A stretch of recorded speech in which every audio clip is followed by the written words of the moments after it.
Hey guys, what's up? It's Darkmick here and welcome back to another 2-minute tank guide video for the two Masagaris, LFR, Normal and Heroic, and today we are doing Heroic Kil'jaeden. So there's no way I'm getting it done in 2 minutes, let's get that out of the way there. Huge fight, lots to explain. I'm going to try and make it really simple. I'm going to break all the phases down, talk about how I dealt with things, and hopefully give you the confidence to be able to go and do this and not have those worries about tanking the last boss in the raid and all the crap that goes along with that. So, 3-phase fight. Phase 1, 100% to 80%, and then there's an intermission. Phase 2, 80% to 40% with another intermission, and then Phase 3 from 40% until he is dead.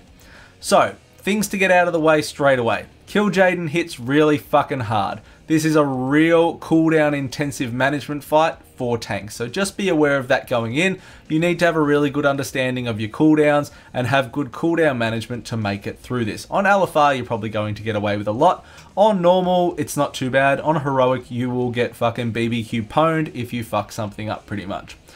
So just that to keep in mind at the moment with current gear level. So phase 1 from 100% to 80%, you're going to taunt the boss, pull the boss however you're going to do it, and you're going to tank him in the middle facing away from your raid. One tank is going to be tanking Kil'jaeden facing the boss away from the raid, and he's going to be standing in front of KJ obviously. The other tank who is waiting to taunt is going to be behind the boss. Do not have both tanks standing in front. One tank in front, one tank behind who's not tanking. The ability that Kil'jaeden is going to use is called Fell Claws, and this is your taunt swap mechanic for the entirety of this encounter. So Fell Claws will go up to a maximum of 5 stacks in a sequence that he'll use. So when you're off tank, or when your tank hits 5 stacks of Fell Claws, you are going to taunt swap, and that's how you're going to go through the entirety of this fight. Sometimes a Fell Claw sequence will finish at 3, or it'll finish at 4, or it'll finish at 2, and he just won't do any more. If that happens, taunt swap, but generally it'll go to 5 and that's where you're going to taunt swap.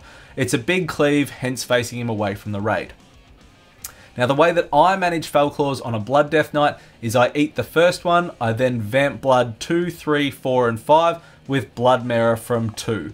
That's just how I deal with it. In LFR and normal, it's probably not as huge a deal. On a Blood DK on normal, it's really comfortable to just vamp blood 3, 4 and 5 and eat the first 2, but find what works for you with your cooldowns and your class. But that's how I deal with it on the Blood DK and Heroic.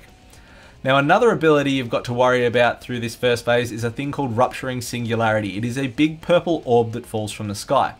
In the first instance you're going to see this is going to be in the middle of the platform. So you'll be tanking KJ, Rupturing Singularity will come up, and there'll be a purple orb heading towards the middle of the platform, pretty much straight under where you are or where the boss is.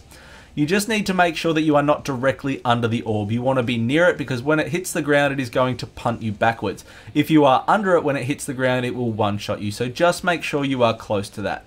Now when you get punted backwards, just run back in to meet KJ. Don't think that you need to spin him, run him through the raid, drag him through and spin him back around. What you'll do is just run back to meet him and tank him pretty much where you land or where he comes to you. When he does the Fell Claws, have your off tank move back sort of into the ideal positioning. When the Fell Claws sequence finishes, they can taunt, he can run that small distance to them and you can reposition and continue on your way from there. One thing that you may have to deal with as the tank is Kil'jaeden will do an ability called Armageddon. So there's these Armageddon rains, which are the little red swirls on the ground, and then there's a giant red swirl, and these always need to be soaked. Now as the tank, sometimes you are put in the soak order for the really big red swirl. That damage is physical damage. That's really important. If you run into that big red swirl and you AMS it or something like that, you are going to perish. So on a Blood DK, you've got 2 options. One is that you can take Rune Tap, and you can Rune Tap and vamp blood if you're in the soak order, and you'll take fuck all damage. The problem with taking Rune Tap, I find, is I really miss the extra health pool from Foul Bulwark in dealing with Fell Claws. So I do not like Rune Tap on this fight, but that's just me. I was in the soak order for the start of the fight, for the first intermission, so what I was doing was I was using Icebound Fortitude and Vampiric Blood. It meant Icebound was up towards the end of the fight again, so it was fine, but you do need a really large cooldown if you are in that soak order. To give you an idea, with Vamp Blood and Icebound Fortitude, I was getting hit for around 6.5 million damage, so it does hit really hard, and as I mentioned, it's physical damage. The last thing you need to know and be aware of throughout this phase is that Kil'jaeden will mark someone with a red arrow above their head. It's called Focused Red Flame. Pretty much everyone's going to stand in a line 5 yards apart. The person with the red arrow is going to run sort of backwards. Everyone's going to form a line between them and Kil'jaeden. A beam's going to shoot out and it splits the damage. If this goes on you as the tank, just find where Kil'jaeden is, move backwards in a line. Don't run side to side, just move backwards in a line. People will form up in front of you, split the damage. Easy. If you are not soaking one of the big Armageddon pools as well, make sure if there are any little ones that you help your group by standing in those as well. So that is pretty much it for phase 1, guys.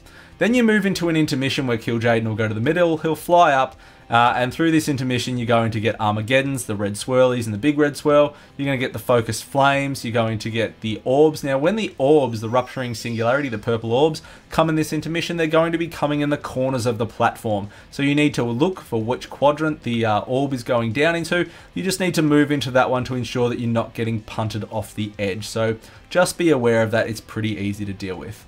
So phase 2 is going to be from 80% to 40%. So as the tank in LFR and normal, you are doing everything the exact same way you just did. You do not have to change a single thing.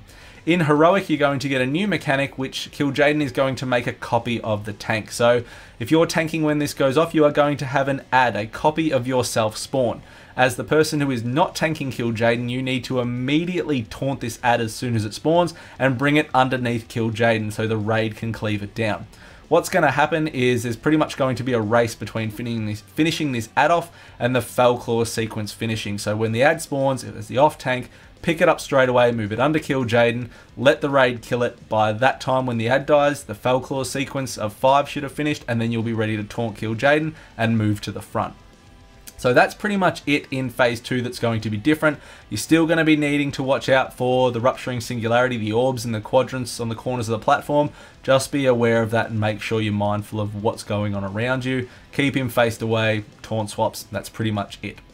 At 40%, you're going to hit your next intermission or your Illidan phase. So the entire platform's going to go black and you need to go and find Illidan. So you're running into Illidan, make sure that you don't run off the edge of the platform. Running into Illidan will give you this buff that allows you to see in the dark. There's going to be adds on the platform. This entire phase ends as soon as you kill all the adds. So you want to kill all the adds ASAP.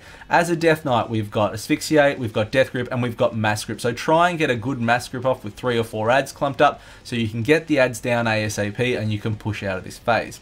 That's pretty much it for the intermission phase there, guys. Phase 3 is the last, obviously, part from 40% till he is dead. So your Fellclaw's Taunt Swap remains the exact same here. Facing him away from the raid remains the exact same here.